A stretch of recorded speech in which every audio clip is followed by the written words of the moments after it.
대표님 앞서서 중동 리스크 때문에 천연가스 관련주가 오를 수 있다라는 말씀을 주셨잖아요. 거기서 이제 유가 얘기를 좀 빼셨는데 지금 앞으로 유가 흐름은 좀 어떻겠습니까? 그러니까 유가는 사우디의 전략적인 행보에 따라 결정할 것 같아요. 지금 미국 셰일가스 업체를 죽이려고 그런지 빈살만 이분의 정책이 그 가타르에서 중동산 원유를 아시아 쪽에다가 1달러나 2달러 싸게 팝니다. 네. 그게 일단 요번에 올라간 걸 주춤시키는 거거든요. 그런데 이제 러시아 우크라이나 사태, 또 그 홍해 사태가 어느 정도 가장 중심이 이란이에요. 이란 중심으로 해서 전쟁이 확전되면 그 다음에 유가가 다시 또 튀겠죠. 사우디가 그렇게 함에도 불구하고. 네. 그래서 저는 1년 추세로는 68불, 70불은 다시 안 올 것 같고요. 71불에서 75불 사이에 요 싸움이 어디로 갈지까지 요것도 환율이 1300, 1450 왔다 갔다 하듯이 요게 좀 옆으로 돌 것 같고, 이르 다음에 치고 나가는 파동은 한 3월에서 5월 정도 볼래요. 저는 금년도 상단은 80불 넘을 것 같거든요. 그거는 그 지정학적 리스크 개념보다 네. 중국이 경제 활성화를 이제 다시 원위치 될 때 대표님 수요가. 그러면 또 물가를 건드리게 되는 거잖아요. 그래서 네. 나스닥이 그때 빠질 것 같아요.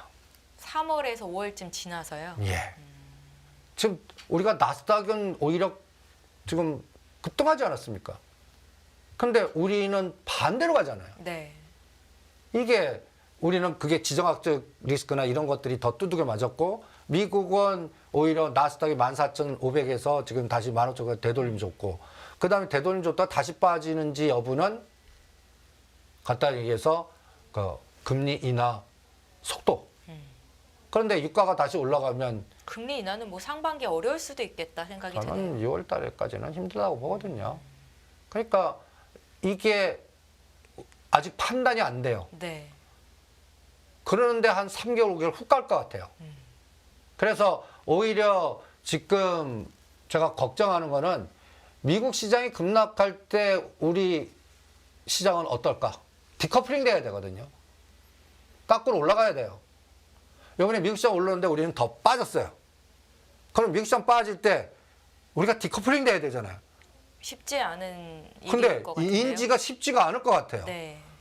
그러면 이거를 쉽지 않고 뭔가 이제 디커플링 되고 같이 움직일 수 있어 하면 예를 들어서 중국이 급등하는 거예요. 그거 외에는 없어요. 그럼 중국이 급등하는 건 경기 부양책이라든지 그래서 수요가 증가했다는 얘기예요. 네. 그럼 수요가 증가했다면 중국이 수요를 증가시키면 원유나 뭐 이 원자재 가격이 급등할 거라고 보거든요. 수요에 의해서 이게 지정학적 리스크의 변동성이 아니라 뭐 감산 이런 정책적 변수가 아니라 중국이 진짜 경제 성장률 문제가 있어서 타치할 때. 그래서 중국도 전쟁을 선택하느냐 경제 성장률을 선택하느냐. 이게 침묵의 기간 2달. 이게 고민. 이게 이제 정책 결정사 통치 철학, 통치 전략이거든요. 지금 중국 사태가 지금 굉장히 내부적으로는 굉장히 뭐 실업률이라든지 청년 뭐 여러 가지 부분이 심각해요. 그러니까 내부적인 우환을 외부로 돌리는 간단한 방법이 전쟁이에요. 이걸 안 건드리기 바랍니다. 근데 모르겠어요. 그러니까 이게 그래서 2달간을 침묵의 구간으로 판단을 하겠고, 그 사이에 1달러 하락은 빠졌고 디프리 파동이 있을 거고, 거기서 지지고 볶고 하면서 종목별로 순환은 나오는데 종목 선택을 잘해야 되지 않을까라는 거고, 그 다음에 또 내부적으로는 우리 그 연기금의 포트 조정이 언제 끝나냐, 그 다음에 금리 인하 속도가 앞당겨져야 되는데 늦어질 것 갈수록 물가를 건드렸다는 얘기거든요. 네. 그러면 이거는 또 10년짜리 국채 달러 강세만 된다는 얘기거든요. 이렇게 되면 우리 답답한 거죠. 시가상위 종목들은. 그러니까 이게 전략이 어떻게 되면 제거법이에요. 이게 이렇게 해서 뭔가 오리무중 제거해. 요거 제거해. 요거 제거해. 저게 남는 것 중에 핵심 주가 위치가 좋거나 아니면 모멘텀 플레이가 나올 수 있거나. 그래서 거기에 관련된 끌개를 그래서 천연가스는 잡고 그다음에 이제 방사는 이제는 안 하겠다는 얘기죠. 오늘 빅텍이나 스페코나 이런 해운이나 물류 관련주 보면 이제 1차 끝물 같거든요. 공포가 이제 누구나 다 이제 지정학적 리스크 떠들잖아요. 네. 이것도 하나의 그 보는 데이터인데 여러분들 증권방송에서 맨 처음에는 그 말도 안 된다 그런 게 할 때가 진짜 되는 거고 이구동성으로 이제 10명 중에 8명, 9명 지정학적 리스크 떠들어요. 그럼 이제 그거 끝나가는구나. 이게 관찰법이에요, 하나. 그런 것도 하나의 그 현장을 보는데 하나의 그 준거 기준이 딱 정확하거든요. 환율로. 네. 확률 게임으로 딱 합니다. 그러니까, 요런 거. 그러면 요새는 뭐냐면 실적 쇼크 나올 때 사는 거예요. 뒤통수 따들어갖고 그날 틈에 나오죠? 그러면 작용 반적이 바로 나와요. 왜? 이제 다 털었다. 네, 네. 이제 2, 4분기는 좋을 거다. 그러면서 그런 것들이 10에서 20%는 바로 나와요. 그런 그 소부장은 그런 트레이딩, 바이 더 딥 전략으로만 가겠고, 아직까지 이제 테마주에서 남은 거는 천연가스 쪽하고, 아까 얘기한 원전, 수소, 그 다음에 5G하고, 그 다음에 철도, 네. 이런 것들, 이런 것들이 이제 총선과 연결돼서 뭔가, 그리고 저는 출산 그 문제에 관련된 거는 잘 안 먹힐 것 같은데, 오늘 시간에 딱 보니까, 출산 장려 관련주들이 상한가를 치더라고요. 뭐 아가방이라든지 뭐 이런 쪽. 근데 저는 연속성은 그렇게 뭐 지금 그런 정책이 한다고 해서 애를 낳겠습니까? 지금 상황이. 네. 아파트 값이 지금 가격에 반값이 되지 않는 한. 그러니까 이거는 일시적인 현상이지 추세적인 현상은 아닌 것 같고, 제가 또 이 시간을 통해서 제거해서 게임이나 인터넷 쳐다보지도 말라고 계속 강조하지 않았습니까? 상반기까지 쳐다보지 마세요. 게임이나 인터넷 왜 상반기까지 보지 말라는 말씀이세요? 아니 전쟁 노이즈 나오고 할 때 누가 또 엔터나 이런 것들 관광 뭐 이런 것들이 활성화되거나 뭔가 되겠습니까? 하려고 해도 노이즈가 생기죠. 점점 전 세계가 예를 들어서 전쟁 갈등 구조로 가요.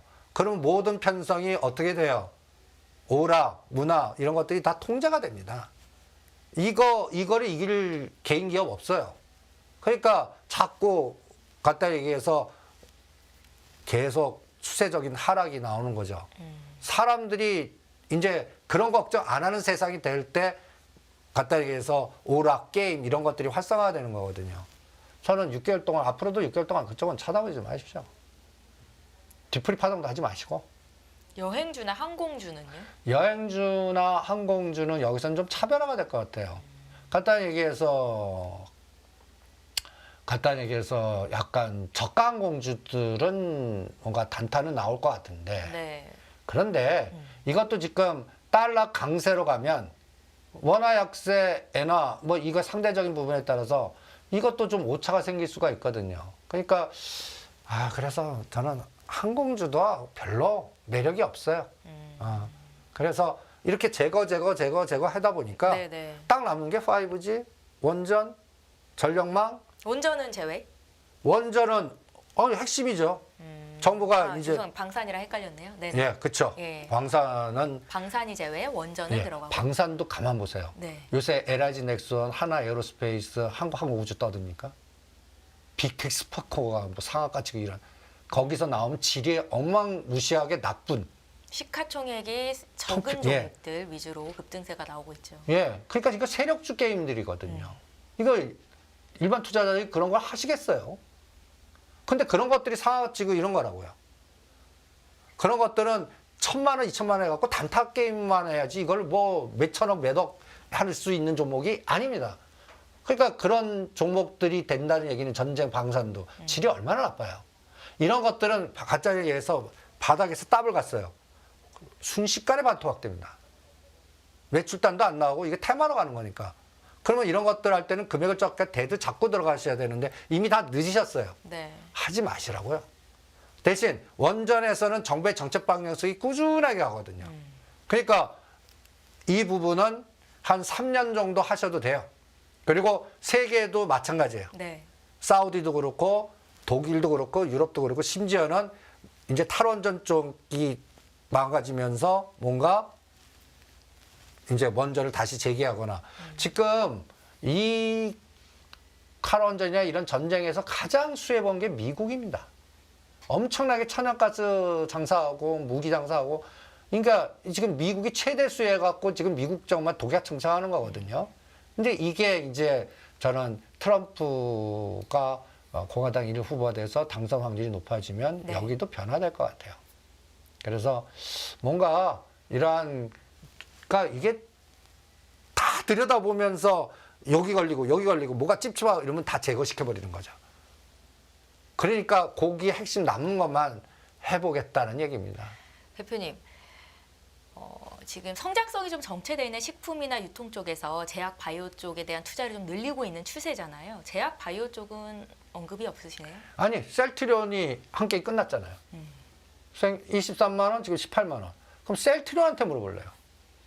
제약 바이오는 대장한테 물어보십시오. 네. SK 바이오팜, 셀트리온 이런 것들이 바닥치고 다시 가져야 또 거기서도 약간 테마주의 개별 종목들의 게임이 나오는 거거든요. 근데 지금 JP모간 컨퍼런스 전 후하면 지금 박살나고 있잖아요. 그럼 다시 재기하고 뭐 하는 데는 이것도 3월 달 걸리지 않을까요? 이 3월 달은 얘도 또 바이오주는 또 문제가 뭐가 있냐면 실적단. 네. 감사 보고서 검증해야 되고 또 루니 비노 진짜 실적 검증에 연속 적자가 지금 그러니까 뭐 주가 너무 많이 빠지고 있습니다. 그런데 아직도 저는 더급락합니다. 제가 예고까지 해드렸잖아요. 루니 적정가 4, 5만 원이다. 네. 예. 그거 검증할래요. 3월 달까지. 그러니까 그때까지는 바이오도 틈새 전략이죠. 그러니까 오히려 셀트리온이 이제 분할 매수 가격이 들어왔어요. 13만 원에서 23만 원 아닙니까? 그럼 딱 반이 18만 원이거든요. 18만 원에서 터닝하냐, 15만 원까지 뺐다 가느냐는 그건 시장의 상황에 따라 달라요. 그러니까 거기 안에서 모으는 거는 반대하지 않겠습니다. 네. 20만 원 이상에서 언제든지 팔 수 있을 건데 그게 3개월 걸릴지 6개월 걸릴지는 모르겠다는 얘기죠. 그러니까 그거 셀트리온한테 물어보겠습니다. 바이오는.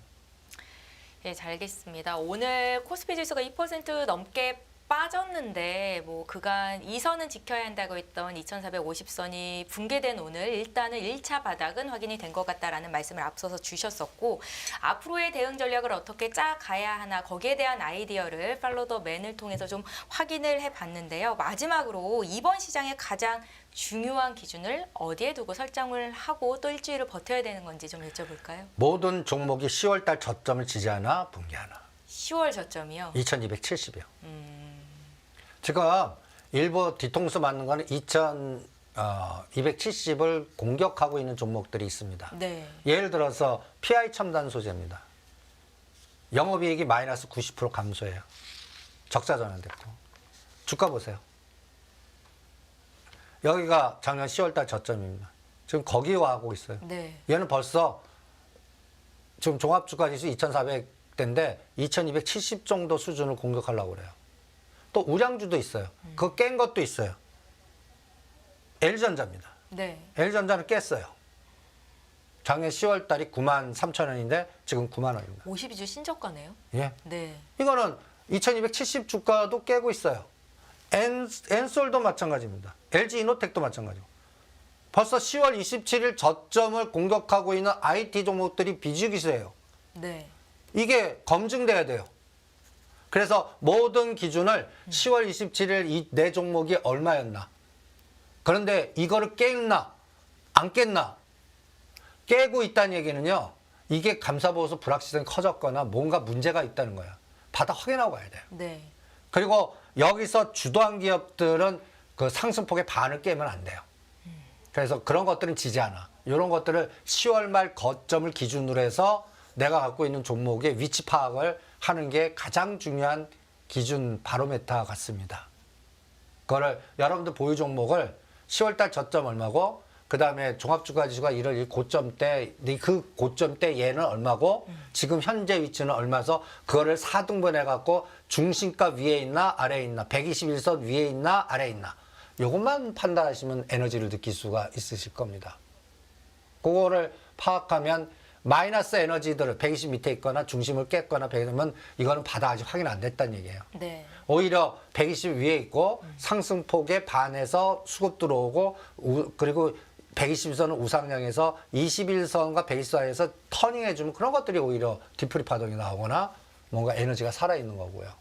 그런 위치 파악 준거 기준을 여러분들 보유한 종목 갖고 도식화 시켜갖고 한번 에너지를 파악해 보시죠. 이게 가장 중요한 기준선 같습니다. 오늘 장에서 물을 타는 게 맞았나 추가 매수하는 게 옳았나라고 고민하시는 분들이 지금 채팅창을 보니까 좀 계신 것 같은데요. 오늘 같은 장은 어떻게 대응을 했어야 할까요, 대표님? 간단히 얘기해서 신규 주도주는 물 타는 게 아니라 적정 매수 전략 세워드리고 싶고요. 네. 지금 물 탄다는 얘기는 간단히 소부장이나 2차 전지를 물 타지 마십시오. 그냥 있는 거를 잘 빠져나오는 데 집중하시고요. 예. 물 탄다는 기분이 드는 종목들은 아직도 바닥이 아니라는 거하고 마찬가지입니다. 그리고 3월 달에 감사 보고서 최종 확인하고 그때 물을 타십시오. 아직까지 그 부분의 리스크는 누구도 맞출 수 없거든요. 그 전에 주가가 올라버릴까 봐. 아, 올라버리면 있는 거 갖고 조절하시고요. 딴 거 살 거 많습니다. 그때 확인하고. 네. 예. 딴 거 사용하시는 게 더 나아요. 최악의 시나리오 물 탔는데 거기서 더 투매 나와 보세요. 그러면 방법이 없어요. 네. 그러면 구자 손실이 더 커져 버립니다. 그냥 오히려 지금 손해본 거의 수량에서 커버하는 게 나아요. 그 여기서 생각지도 않은 더 투매 나왔을 때 그때 물 타는 게 더 오히려 효과적이고요. 그거는 3월 달에 결정하시죠. 1, 2월 달에 구정자리에는 결정하는 게 아닌 것 같아요. 자, 그래서 금년도 구정이 신정이다. 그러니까 이 시작의 에너지는 구정 이후에 보자. 이게 자꾸 얘기하는 게 모든 작년도 에너지의 변동성이 뭔가 마무리되고 새롭게 되는 게 저는 구정 지나서인 것 같아요. 네. 그때쯤 되면 글로벌 매트릭스의 불확실성도 어느 정도 제거되지 않을까. 자, 그래서 3월 공작 회의를 제일 중요하게 봅니다. 중국의 3월 공작 회의. 예. 그러면 그때쯤이면 3월 달에 이제 확률이 나올 거 아니에요. 네. 안 할 것 같거든요. 금리나 연준이. 그러면 이제 다음으로 넘길 거 아니에요. 그럼 거기서 이제 대충 나스닥 위치라든지 그 다음에 또 뭐 여러 가지의 불확실성 유가라든지 우리 환율이라든지 이런 것들이 어느 정도 잡혀지지. 그리고 중국이 실제 대만을 어떻게 건드리는지 금융 공격이 우리나라 중심으로 계속되는지 아니면 여기서 멈추는지 여기서 대반으로 줬다가 다시 빠지는지 계속 더 빼지는지를 확인할 수가 있지 않겠어요? 2달 정도 지나가면. 그때의 후속 전략이 더 낫지. 여기서 지금 1월 한 달 동안에 짱돌 맞으신 분들이 굉장히 많아요. 우리 방송 듣고 리스크 관리하시면 괜찮은데 대부분들 또 긍정적 보신 분들이 굉장히 많았거든요. 지금 올해 들어서 10거래일째 하락세가 이어지고 있습니다, 대표님. 그러니까 연속 하락은 뭐 제가 통계 퀀트 데이터 보면 처음이라고 그러네요. 네. 그러니까 뭔가 새로운 변화 아닙니까 이런 것들. 그러니까 뭔가 돌다리도 두들겨가면서 뭔가 핵심을 건드리는 게 중요한 것 같아요. 이번에 시가당이 정도 팔아갖고 전쟁 리스크 관련주 하시면 딴 세상에서 하셨을 거예요. 네. 이제 그거를 해갖고 이제 다시 다음 그림으로 가는 여전히 테마입니다. 그리고 대형주는 저는 3월 달에 확인하렵니다. 예. 중국의 바닥은 하나오션이나 대한유와 롯데케미칼, 롯데관광개발 같은 종목들을 통해서 알 수 있을 것이다라는 말씀까지. 그리고 환율. 예, 환율의 그리고, 움직임. 그리고 마지막으로 인버스 곱. 인버스 곱이요. 예. 오늘 인버스 곱이 하락폭이 딱 반을 치고 나가더라고요. 네. 그러니까 그것도 이제 마무리될 때가 된 것 같아요. 2,650원입니다, 그게. 3,100원, 2,100원에 딱 반이 2,650원이에요. 네. 그걸 오늘 뚫었어요. 그러니까 오늘 그걸 때리라고 그런 거죠. 그리고 인버스 곱이 바로 가지 않고 여기서 흔들었다 갈 것 같거든요. 그러면 더 갈 건지 여기서 이제 꺾일 건지는 XY 축에 인버스 곱 레버리지 갖고 XY는 여기서 매일 선을 그어보면 감을 잡지 않겠어요? 네. 예, 잘 알겠습니다. 오늘 이승조의 팔로우 더 머니 여기까지 듣겠습니다. 지금까지 다인경제 이승조 대표와 함께했습니다. 오늘도 말씀 잘 들었습니다.